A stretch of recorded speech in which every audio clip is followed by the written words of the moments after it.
সরকারের কোনো জায়গায় নারীদের বৈষম্যের দৃষ্টিতে দেখা হচ্ছে না বলে জানিয়েছেন পরিবেশ, বন ও জলবায়ু উপদেষ্টা সৈয়দা রেজওয়ানা হাসান। সোমবার বিকালে জাতীয় হ্যান্ডবল স্টেডিয়ামে রুচি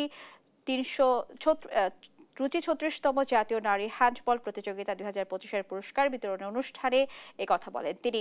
উপদেষ্টা আরও বলেন, অন্তর্বর্তী সরকার দায়িত্ব নেওয়ার পর দেশের 2 জায়গায় মেয়েদের ফুটবল খেলা বন্ধ করে দিয়েছিল একটি পক্ষ, কিন্তু পরে সরকার উদ্যোগ নিয়ে পুনরায় তাদের খেলার সুযোগ করে দিয়েছে।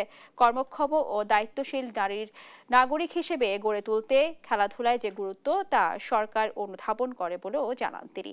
খেলায় 19টি দলের মধ্যে চ্যাম্পিয়ন হয়েছেন বাংলাদেশ আনসার ও ভিজেপি নারী হ্যান্ডবল দল। আমরা দায়িত্ব নেয়ার পরে বাংলাদেশে 2টো জায়গাতে মেয়েদের ফুটবল খেলা বন্ধ করে দেওয়া হয়েছিল, যে মেয়েরা ফুটবল খেলতে পারবে না। তারপরে আমরা সিদ্ধান্ত নিলাম যে ওই 2টো জায়গাতেই আরেকটা দিন নির্ধারণ করে মেয়েদেরকে ফুটবল খেলার আয়োজন করে দিতে হবে, এবং সেই মোতাবেক আমরা আয়োজন করে দিলাম।